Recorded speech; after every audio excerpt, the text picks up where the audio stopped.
మారుతున్న కాలానికి అనుగుణంగా గ్రామీణ ప్రాంత రైతులు సైతం లాభదాయకమైన పంటల సాగు వైపు మక్కువ చూపుతున్నారు. తక్కువ పెట్టుబడితో అధిక ఆదాయం అందే పంటలను పండిస్తున్నారు. ఉద్యానాధికారులు రాయితీలు అందిస్తూ ప్రోత్సహిస్తుండటంతో రైతులకు కూరగాయల సాగు కలిసి వస్తోంది. మార్కెట్లోనూ కూరగాయలకు గిరాకీ ఎక్కువగా ఉండడంతో రైతులు లాభదాయకమైన ఆదాయాన్ని ఆర్జిస్తున్నారు. సిద్దిపేట జిల్లాకు చెందిన రాజిరెడ్డి తనకున్న 20 ఎకరాల్లో శాశ్వత పందిర్లను ఏర్పాటు చేసుకుని తీగజాతి కూరగాయలను పండిస్తున్నారు. నాణ్యమైన దిగుబడులను పొందుతూ లాభాల దిశగా అడుగులు వేస్తున్నారు. ఆ వివరాలు మీకోసం. కూరగాయల సాగు రైతులకు లాభదాయకంగా ఉంటోంది. తక్కువ కాలంలో తక్కువ పెట్టుబడితో రైతు ఆశించిన స్థాయిలో లాభం పొందేందుకు అవకాశం ఉంటుంది. మార్కెట్లోనూ అన్ని వేళలా కూరగాయలకు గిరాకీ ఉండటంతో కూరగాయలు పండించే రైతులకు కలిసొస్తోంది. ఈ నేపథ్యంలో రాష్ట్ర రాజధానికి దగ్గరగా ఉన్న సిద్దిపేట జిల్లా రైతులు కొండపాక మండలం అంకిరెడ్డిపల్లి గ్రామానికి చెందిన రైతు రాజిరెడ్డి కూరగాయలను సాగు చేస్తూ లాభాలను పొందుతున్నారు. తోటి రైతులకు ఆదర్శంగా నిలుస్తున్నారు. రాజిరెడ్డికి 20 ఎకరాల పొలం ఉంది. ఇందులో పూర్తి స్థాయిలో కూరగాయలనే పండిస్తున్నారు. 20 ఎకరాల్లో శాశ్వత పందిళ్లను ఏర్పాటు చేసుకుని బీర, కాకర, సొర, టమాటా వంటి తీగజాతి కూరగాయల్ని సాగు చేస్తున్నారు. ఏడాది పొడవునా కూరల దిగుబడి అందుతోంది.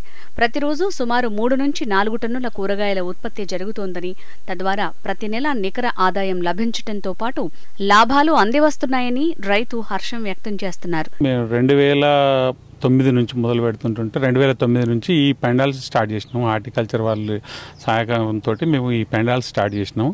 ఇప్పుడు ఒక 20 ఎకరాల పందిళ్ళు ఉన్నాయి. పర్మనెంట్ పందిళ్ళు ఇవి. 20 ఎకరాల పందిల నుంచి ఎప్పుడు కాకర, బీర, టమాటా, సోర ఇవన్నీ మేము ఈ 12 సంవత్సరాల నుంచి ఏ రోజు కూరగాయలు లేకుండా అనేది ఉండదు. కంపల్సరీ అంటే మాకు ఎక్కువ బీర, కాకర, టమాటా మేము చేసేది. మాకు అందుబాటులో మార్కెట్లు ఉన్నాయి. ఒంటి మామిడి కానీ, హైదరాబాద్ కానీ, హైదరాబాద్లోని బోయిన్పల్లి, కరీంనగర్ ఇట్లాంటి మార్కెట్లు ఉన్నాయి. ముఖ్యంగా మేము కాన్సన్ట్రేషన్ చేసేది ఏంటంటే ఈ ఈల్డింగ్ మీద, అంటే ఎక్కువ పంట మీద దృష్టి, ఈల్డింగ్ మీద పెట్టి మంచి ఇక నాణ్యతగా వండియడంలో గొప్ప. మార్కెట్లో కూడా మాకు డిమాండ్ ప్రైస్ వస్తుంది. మేము రోజు ఒక 3 నుంచి 4 టన్నుల వెజిటేబుల్స్ అంటే కూరగాయలు ఏదైనా కానీ 3 నుంచి 4 టన్నులు రోజు ఉంటుంది. కాకర, బీర సీజన్ బట్టి మేము చేస్తూ ఉంటుంటాము. ముఖ్యంగా మాకేంటంటే ఈ వెరైటీ వచ్చేసి అనిత ఛాయిస్, ఇది బీరల. ఇక విఎన్ఆర్ల కాకర అని విఎన్ఆర్ 22 అని అది చేసినాం. టమాటా కూడా సాహో అని టమాటా ఉంది. రోజు మాకు ఇక నిత్యం ఇక్కడ ఒక 40 మంది లేబర్ ఉంటారు రోజు. అంటే మామూలుగా లోపల ఒక 20 మెంబర్స్ అనుకుంటారు, బయట నుంచి ఒక 20 మంది లేబర్ వస్తుంటుంటారు. మేము వేసినటువంటి టైంలో మాకు ఎకరానికి ఒక 2.5 నుంచి 3 లక్షల దాకా ఖర్చు వచ్చేసింది డ్రిప్తో సహా. ఇప్పుడు కొంచెం కాస్ట్ పెరిగింది. ఇప్పుడు మేము 2008లో స్టార్ట్ చేసి 2012-13 దాకా వేసినాము. రీసెంట్గా కొత్తగా వేసిన పందిరికి మాత్రం 4 లక్షల ఖర్చు వచ్చింది ఇప్పుడు డ్రిప్తో సహా. మేము ఈ స్పేసింగ్ వచ్చేసి అంటే ఈ వెడల్పులు వచ్చేసి 15 into 15 ఫీట్, అంటే కనికి మధ్యలో 15 ఫీట్లు. ఎక్కడ చూసినా కనికి 15 ఫీట్లే. మేము మొక్కల శాతం తక్కువ పెట్టి అంటే ఈ నీటి ద్వారానే ఫర్టిగేషన్ ఇస్తుంటుంటాం. ఎరువులు కానీ ఏది కానీ అంటే లేబర్ మాన్యువల్గా మేము ఏది చేసేది కాకుండా ప్రతిదీ అక్కడ నీటి ద్వారానే ఫర్టిలైజర్ కానీ ఏది కానీ నీటి ద్వారానే ఇస్తుంటుంటాం. అట్లా మాకు మాన్యువల్గా మనుషుల ద్వారా కూడా ఖర్చు తక్కువనే. ఎకరానికి ఒక 10 నుంచి 15 టన్నులు, అంటే సీజన్ బట్టి వాతావరణ పరిస్థితులను బట్టి, ఒకసారి వాతావరణంలో మార్పులను బట్టి 10 టన్నులకైతే ఏది తక్కువ తీయము. 15 టన్నులు అయితే మినిమం తీస్తాం. బీర కానీ కాకర కానీ మినిమం ప్రైస్ మాకు 20 రూపీస్ నుంచి 20 రూపాయల నుంచి 30 రూపాయల మధ్యలో ఎప్పుడైనా ఉంటుంది. పెరిగినప్పుడు 50 రూపాయలు అవుతుంది, 40 రూపాయలు అవుతుంది. కానీ అది కాకుండా పంట స్టార్టింగ్ నుంచి మొదలు పెడుతుంటే లాస్ట్ దాకా కూడా 20 రూపాయల నుంచి 30 రూపాయల మధ్యలో ఎవరేజ్గా ప్రైస్ వస్తుంది. ఎకరానికి ఒక మాకు 3 లక్షల రూపాయలు వస్తుంది. ఒక 1 లక్ష రూపాయలు, 1 నుంచి 1,20,000 ఖర్చు పోయినా 1,80,000 నుంచి 2 లక్షల రూపాయలు ఒక పంట మీద వస్తుంది. 2 పంటలు చేస్తాం. 2 పంటలు చేసినప్పుడు అంటే మేము ఒక 6 monthsకు ఇది కాకర తీసేసి బీర సోయింగ్ చేస్తాం, బీర తీసేసి కాకర సోయింగ్ చేస్తాం. మధ్యలో ఏది కానీ క్రాప్ స్టార్ట్ కావడానికి ఈ తీగ జాతి 45 రోజుల నుంచి 50 రోజుల మధ్యలో క్రాప్ స్టార్ట్ అవుతుంది. 50 రోజుల నుంచి మొదలు పెడుతుంటుంటే 120 days దాకా సోయింగ్ అయినట్టు నుంచి 120 days దాకా ఉంటుంది. ఎక్కువ కావాలంటే 140 days దాకా ఉంచుతాం. తీసేసి మళ్ళీ ఒక 20 days 25 days గ్యాప్ ఇచ్చేసి మళ్ళీ బీర తీసేసిన దానిలో కాకర పెడతాం, కాకర తీసేసిన దానిలో బీర పెడతాం. 2 పంటలు తీసేసి మళ్ళీ అప్పటికి ఒక మేము 2 months అట్లా గ్యాప్ ఇచ్చేసి మళ్ళీ స్టార్ట్ చేస్తాం. కూరగాయల్ని స్థానికంగా విక్రయించడంతో పాటు హైదరాబాద్, వరంగల్, కరీంనగర్, జనగామ మార్కెట్లకు తరలిస్తున్నారు ఈ సాగుదారు. మార్కెట్లో కిలో బీర, కాకర ధర 25 రూపాయలు పలికిన 3 లక్షల రూపాయల వరకు ఆదాయం వస్తోందని, ఖర్చులు పోను ఒక పంట నుంచి 1.5 లక్షల వరకు ఆదాయం లభిస్తోందని రైతు చెప్తున్నాడు. రాజిరెడ్డి గారి క్షేత్రము. ఈ క్షేత్రం వచ్చేసి కొండపాక మండలం అంకిరెడ్డిపల్లి గ్రామంలో ఉంది, సిద్దిపేట జిల్లా. రాజిరెడ్డి గారు 2009 నుంచి ఓన్లీ కూరగాయలు పండిస్తారు, వేరే పంటలు ఏవి ఉండవు వీరి దగ్గర. గుమ్మడి కానీ, బీర, సొర్ర, కాకర, పొట్ల, టొమాటో, స్వీట్ కార్న్, ఈ పంటలే ఉంటాయి వీరి దగ్గర. ప్రత్యేకంగా ఇవే పండిస్తారు. ఇక్కడ వీరు మెయిన్గా ఏంటంటే వీరి యొక్క సక్సెస్కు కారణం బెస్ట్ ప్రాక్టీసెస్ తీగజాతి కూరగాయలకి ఏంటంటే పందిరి, శాశ్వత పందిరి ఒకటి, రేజ్డ్ బెడ్ ఒకటి, మల్చింగ్ ఒకటి, డ్రిప్ పైప్ లైను, డ్రిప్ ద్వారానే ఎరువులు పంపించుకోవడం, ఫర్టిగేషన్ వీరి యొక్క మెయిన్ సక్సెస్. వీరు సంవత్సరానికి 3 పంటలు తీస్తారు. ఈ పంట మార్పిడి పద్ధతిగా టొమాటో మరియు బీర, సొర, కాకర ఈ 3 ఒక జాతికి చెందినటివి. ఆల్టర్నేటివ్గా పంటలు వేసుకోవడం వలన కూడా రైతులు పందిరిలో సాధారణంగా రైతులు ఏం చేస్తారంటే బీర, కాకర, సొర ఈ 3టినే రొటేషన్ చేస్తుంటారు. ఈ 3 ఒకే జాతికి చెందినవి, ఒకే కుటుంబానికి చెందినటివి. అంటే గోడ్స్ అంటారు దీన్ని, కుకుర్బిటేసి ఫ్యామిలీ. దానివల్ల కొంచెం వైరస్ తెగులు ఎక్కువ రావడానికి అవకాశం ఉంటుంది. కాబట్టి రైతు సోదరులందరూ గ్రీన్ మెన్యూరింగ్ చేసుకుంటూ ఇప్పుడు వీరి క్షేత్రంలో కూడా వీరు గ్రీన్ మెన్యూరింగ్ కూడా చేస్తున్నారు. గ్రీన్ మెన్యూరింగ్ చేసుకొని ఒకసారి టొమాటో, ఒకసారి బీర, మళ్ళీ పంట మార్పిడి చేసుకుంటా ఉంటే వైరస్ రాకుండా దిగుబడి ఎక్కువ వస్తుంది. వీరు మెయిన్గా ఈ బెస్ట్ ప్రాక్టీసెస్ వల్ల వీరికి టాప్ ఈల్డ్ కూడా వస్తుంది. గతంలో కూడా వీరికి బెస్ట్ రైతు అవార్డు కూడా ఇవ్వడం జరిగింది, ఉత్తమ రైతు అవార్డు కూడా ఇవ్వడం జరిగింది తెలంగాణ రాష్ట్ర ప్రభుత్వం తరఫున. కనీసం అంటే ఒక 1/2 ఎకరాన పందిరి ఉంటే వారికి తప్పకుండా సంవత్సరానికి 1 నుంచి 1.5 లక్ష రూపాయలు ఆదాయం వస్తుంది. సమగ్ర యాజమాన్య పద్ధతులు, సస్యరక్షణ చర్యలు పాటించటం వల్లే రైతు రాజిరెడ్డి కూరగాయల సాగులో రాణించగలుగుతున్నారని ఉద్యాన అధికారులు చెప్తున్నారు. సిక్కోలు ఉద్యాన ప్రాంతంలో కొబ్బరి రైతులకు తెల్లదోమ రూపంలో పెద్ద ఉపద్రవం వచ్చి పడింది. సర్పిలాకార తెల్లదోమగా పిలిచే ఈ రసం పీల్చే పురుగుల తాకిడికి కొబ్బరి తోటలు ఎండుముఖం పడుతున్నాయి. పిందె దశలోనే కాయలు రాలిపోతుండటంతో దిగుబడిపైన తీవ్ర ప్రభావాన్ని చూపుతున్నాయి.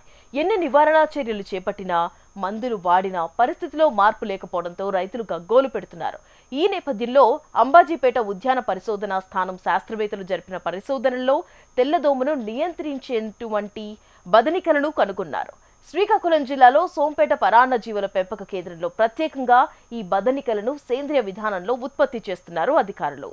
క్షేత్రస్థాయిలో రైతులకు చేరవేస్తున్నారు. మరి తెల్లదోమ నివారణకు ఉపయోగపడే బదనికలను కొబ్బరి తోటల్లో ఏ విధంగా ఉపయోగించాలి, ఎంత మోతాదులో తోటలకు అందించాలి, బదనికల వల్ల ఏ మేరకు కొబ్బరి తోటల్లో తెల్లదోమను నియంత్రించవచ్చో తెలిపేందుకు సోంపేట పరాన్న జీవుల పెంపకం కేంద్రం అగ్రికల్చర్ వర్క్మెన్ మనోహర్ గారు సిద్ధంగా ఉన్నారు. ఆ వివరాలు మీకోసం. ఈ యొక్క రూగో సర్పిలాకార తెల్లదోమని నియంత్రించడానికి అంబాజీపేట ఉద్యాన పరిశోధన స్థానం వారు వివిధ రకాలైనటువంటి పరిశోధనలు చేసి ఈ తెల్లదోమని నియంత్రించేటటువంటి బదనికలని కనుగొనడం జరిగిందండి.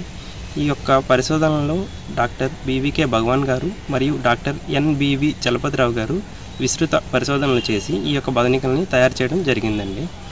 ఈ యొక్క తెల్లదోమ నియంత్రించే బదనికల యొక్క పేరు సూడోమల్లాడా అని చెప్పి పిలుస్తూ ఉంటామండి దీన్ని.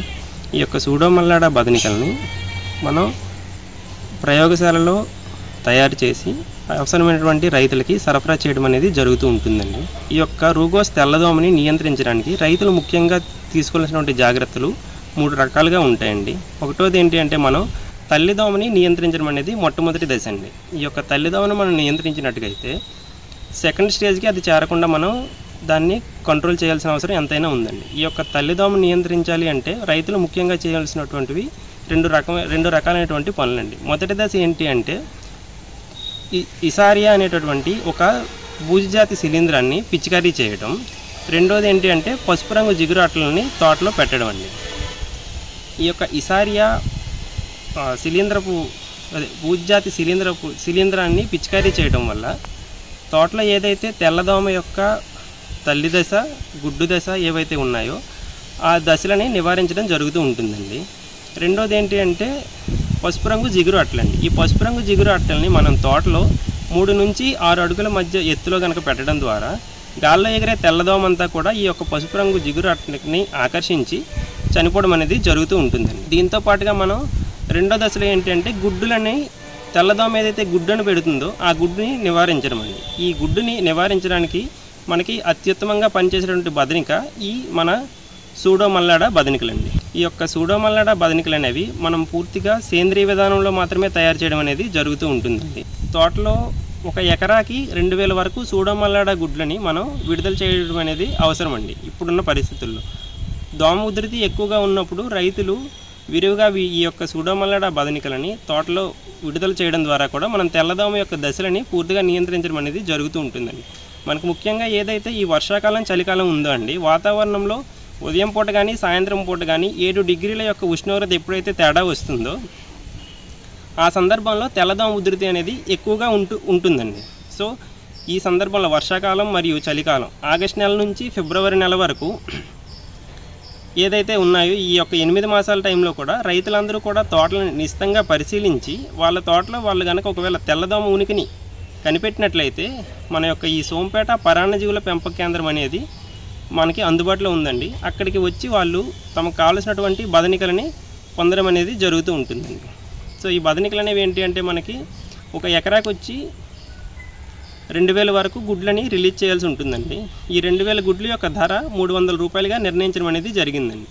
అదేవిధంగా రైతులకి కొంతమందికి అపోహలు ఉంటాయండి. మనం పిచికారీ చేసినట్టుగా అయితే ఆ యొక్క తెల్లదోమ వ్యర్థాలన్నీ కూడా మన ఒంటిపైన పడతాయి కదా, అలాంటి సందర్భంలో మనకి ఏమన్నా ఒంటికి సంబంధించి ఎలర్జీస్ కానీ దురదలు లాంటివి కానీ ఏమన్నా రావడం అనేది రైతుల్లో చాలామందికి ఉన్నటువంటి అపోహ అండి. మన యొక్క ఏదైతే ఈ ఐసీరియా శిలీంధ్రపు బూజు తెగులు ఉందో ఇదేంటంటే కేవలం వరి నూకల పైన ఒక రకమైనటువంటి శిలీంధ్రాన్ని యాడ్ చేయడం ద్వారా తయారు చేసినటువంటి శిలీంధ్రం అండి. సో ఈ విధమైనటువంటి ఐసీరియా స్ప్రేయింగ్ చేయడం వల్ల రైతులకి కానీ ఎవరికి కానీ ఏ విధమైనటువంటి ఎలర్జీలు కూడా రావండి. సూడోమల్లాడా యొక్క గుడ్లని తోటలో విడిచిపెట్టడం అండి. ఈ గుడ్లని ఏ విధంగా అంటే మనం తోటలో ఒక చెట్టుకు ఉన్న ఉధృతిని బట్టి 30 నుంచి 50 వరకు సూడోమల్లాడా గుడ్లని చెట్టుకి క్లిప్పింగ్ చేయడం ద్వారా మనం ఏంటంటే తెల్లదోమ యొక్క గుడ్డు దశని అలానే నింఫు దశ అని చెప్పి ఈ 2 దశలను కూడా నాశనం చేయడం అనేది జరుగుతూ ఉంటుందండి. ఈ తెల్లదోమ సోకినటువంటి కమ్మలని పశువులకు మేతగా వేయొచ్చా అని చెప్పి చాలామంది అడుగుతూ ఉంటారండి. మనకి ఏదైతే మనం పిచికారీ చేయడం ద్వారా మనం తెల్లదోమ యొక్క దశలని పూర్తిగా నాశనం చేయగలుగుతాం కాబట్టి పిచికారీ చేసినటువంటి కమ్మలని మనం కావాలంటే పశువులకు మేతగా ఉపయోగించుకోవచ్చండి. పిచికారీ చేయనటువంటి కమ్మలను అయితే ఎట్టి పరిస్థితుల్లో కూడా పశువుల మేతగా కూడా ఉపయోగించకూడదండి. ఎవరైతే రైతులు తమ తోటల్లో సూడోమల్లాడా బదనికలను విడిచిపెట్టారో వాళ్ళైతే తమ తోటలో తెల్లదోమ ఉధృతిని ఆశించిన స్థాయిలో నివారించగలిగాము అనేటటువంటి విషయాన్ని మాకు తెలియజేయడం జరిగిందండి. సో ఇదే విధంగా ఇకపై కూడా ఎవరికైనా రైతులకి తోటలో తెల్లదోమ యొక్క స్థితులను మీరు కనుక గమనించినట్టుగైతే మీరు మా సోంపేట పరాన్నజీవుల పెంపక కేంద్రం వారిని సంప్రదించి మీకు కావలసినటువంటి సూడోమల్లాడా గుడ్లని మీరు పొందవచ్చునండి. 1 ఎకరాకి వచ్చి మనం 2000 వరకు గుడ్లని రిలీజ్ చేయాల్సి ఉంటుందండి. ఈ యొక్క గుడ్లు ధర 2000 గుడ్లు మనకి 300 రూపాయలు మాత్రమే మనకి దీని యొక్క ధరగా నిర్ణయించడం అనేది జరిగిందండి. సో అదేవిధంగా మీకు ఈ యొక్క సోంపేట పరాన్నజీవుల పెంపక కేంద్రం సిబ్బంది అయినటువంటి నేను మరియు సోమనాథ్ అనే వ్యక్తుల యొక్క ఫోన్ నెంబర్ అనేది మీకు ఇవ్వడం జరుగుతుందండి. సో మీకు ఎప్పుడైనా సరే అవసరం ఉంది అంటే మమ్మల్ని సంప్రదించి మీరు ఈ యొక్క సూడోమల్లాడా బదనికల్ని పొందవచ్చండి. 9701323646. తెలంగాణ ప్రాంతంలో వానాకాలం సాగులో గద్వాల్, వనపర్తి, నాగర్ కర్నూల్, వరంగల్, కరీంనగర్, జగిత్యాల జిల్లాలో ఎక్కువగా వేరుశెనగ సాగు చేస్తారు రైతులు. అయితే సరైన రకాలను ఎన్నుకొని సాగు చేపట్టని కారణంగా దిగుబడులు తగ్గి రైతులు నష్టపోతున్నారు. ఇలాంటి పరిస్థితి గమనించిన శాస్త్రవేత్తలు రైతులకు పలు సూచనలు చేస్తున్నారు. వేరుశెనగ సాగులో సరైన విత్తనాన్ని ఎన్నుకొని మంచి యాజమాన్య పద్ధతులు పాటిస్తే లాభదాయక దిగుబడులు పొందవచ్చు అంటున్నారు. మరి ఈ వానాకాలం సాగులో ఎలాంటి వేరుశెనగ రకాలు ఎంపిక చేసుకోవాలో శాస్త్రవేత్తలు సూచిస్తున్న పూర్తి వివరాలు చూద్దాం.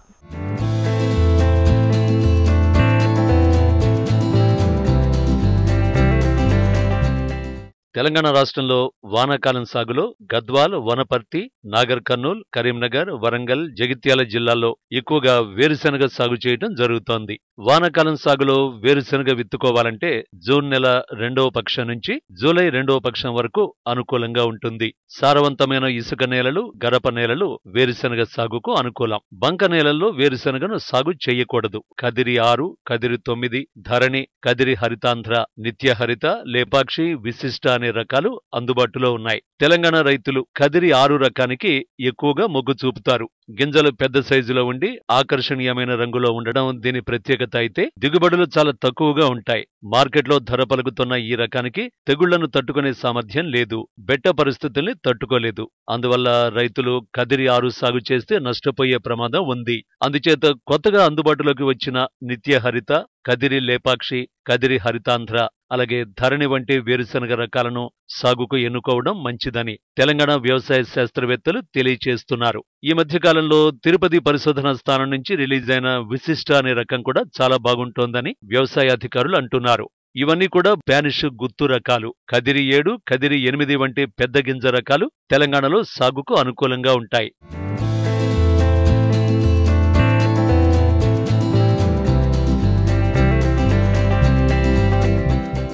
ఈ విత్తనాలు విత్తుకోవడానికి ఎకరానికి 60 కిలోలు అవసరం పడుతుంది. విత్తుకునే ముందు తప్పనిసరిగా విత్తన శుద్ధి చేయాలి. ఎందుకంటే కాండం కుళ్ళు తెగులు, ఆకుమచ్చ తెగుళ్లు ఎక్కువగా వ్యాప్తి చెందకుండా ఉంటాయి. ఈ వైరస్ కుళ్ళు తెగుళ్ల నివారణకు ఇమిలాక్లోప్రిడ్ 2 మిల్లీలీటర్లు తీసుకుని 7 మిల్లీలీటర్ల నీటిలో కలిపి వేరుశెనగ విత్తనానికి పట్టించి విత్తన శుద్ధి చేసుకుని కొద్దిసేపు ఆరిన తర్వాత టేబుకోనజోల్ 1 గ్రాము 1 లీటర్ నీటిలో కలిపి మళ్లీ విత్తన శుద్ధి చేసుకున్నట్లయితే వేరుకుళ్ళు తెగులు, ఆకుమచ్చ తెగుళ్లు మొదటి 30 రోజులు పైరును ఆశించకుండా కాపాడుకోవచ్చు. వేరుపురుగు ఆశించే ప్రాంతాల్లో వేరుశెనగ విత్తనాన్ని క్లోరిపైరిఫాస్ తో విత్తన శుద్ధి చేయాలి. దీనికోసం క్లోరిపైరిఫాస్ 6.5 మిల్లీలీటర్లు విత్తనానికి పట్టించి విత్తన శుద్ధి చేసుకోవాలి. వేరుశెనగలో అధిక దిగుబడి సాధించాలంటే వానాకాలం సాగులో మొక్కల సాంద్రతను ఖచ్చితంగా పాటించాలి. ఒక చదరపు అడుగుకు 33 మొక్కలు ఉండే విధంగా జాగ్రత్త వహించాలి. దీనికోసం వరుసల మధ్య దూరం 1 అడుగు ఉండేటట్లు, మొక్కల మధ్య దూరం 10 సెంటీమీటర్లు ఉండేటట్టు విత్తనాలను విత్తుకోవాలి.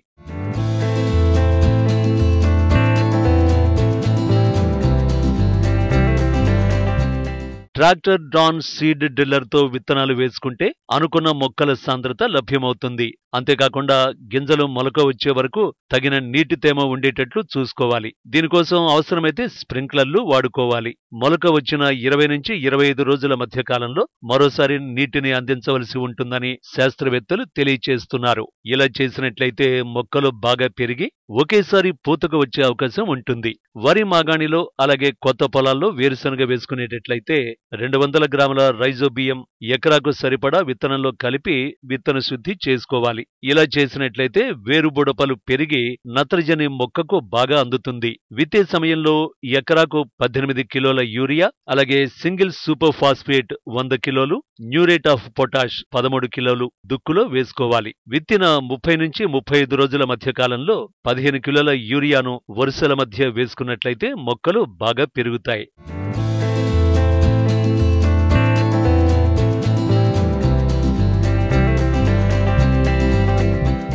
వేరుశెనగలో పూత బాగా వచ్చి ఓడలు ఎక్కువగా భూమిలో వ్యాప్తి చెందాలంటే గంధకం చాలా ముఖ్యమైనది. ఎకరాకు దాదాపు 200 కిలోలు జిప్సంని మొక్కల మొదట్లో వేసినట్లయితే ఓడలు బాగా వచ్చి గింజ నాణ్యత పెరిగి నూనె శాతం బాగుంటుంది. అప్పుడప్పుడు వరుసల మధ్య అంతర కృషి చేసినట్లయితే కలుపు నివారణ జరిగి మొక్కల మొదళ్లకు మట్టి చేరి ఓడలు బాగా వస్తాయి. వేరుశెనగలో జింకు ధాతు లోపం కూడా ప్రధానమైనది. దీని నివారణకు జింకు సల్ఫేట్ 2 గ్రాములు లీటర్ నీటికి కలిపి 2-3 సార్లు పిచికారీ చేసుకున్నట్లయితే జింకు ధాతు లోపాన్ని అరికట్టచ్చు.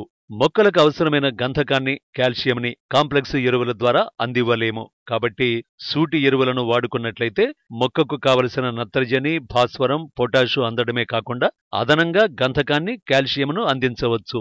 ఈ రకమైనటువంటి శాస్త్రవేత్తలు సూచించిన యాజమాన్య పద్ధతులు పాటించినట్లయితే వేరుశెనగ సాగులో రైతులు మంచి దిగుబడులు పొందొచ్చు.